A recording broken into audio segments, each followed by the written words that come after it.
It was the safest country in Latin America, according to a Gallup study. But in the course of 3 days back in April, everything changed. What started as protests against a pension reform plan by President Daniel Ortega ignited a social-political crisis in Nicaragua. Ortega ordered to kill.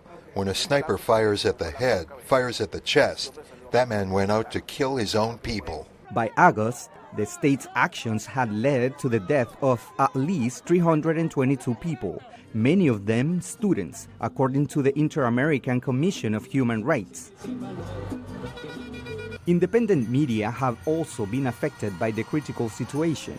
More than 80% of the country's television channels, radio stations, and newspaper are owned by the government, according to the Nicaraguan Center of Human Rights. And those who are independent say they are under threat. 2 months ago, a group of paramilitaries robbed us and stole a second TV camera.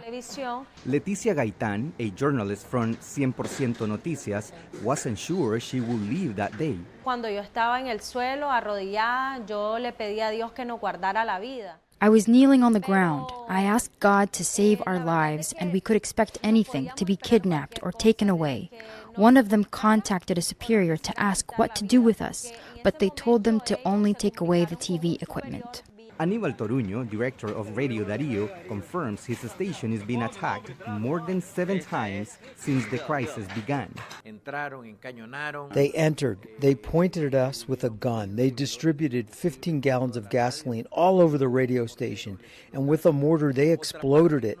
The explosion was so big that it can be heard 5 kilometers away. The situation has worried organizations such as the Inter-American Press Association, which sent a commission to investigate. It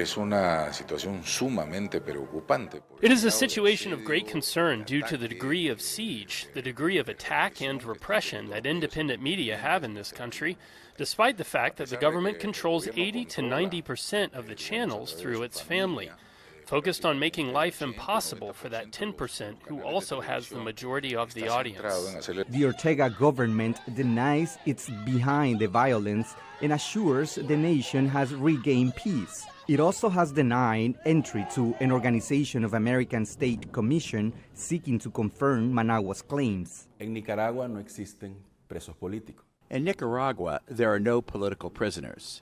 In Nicaragua, the police have arrested people who have committed common crimes.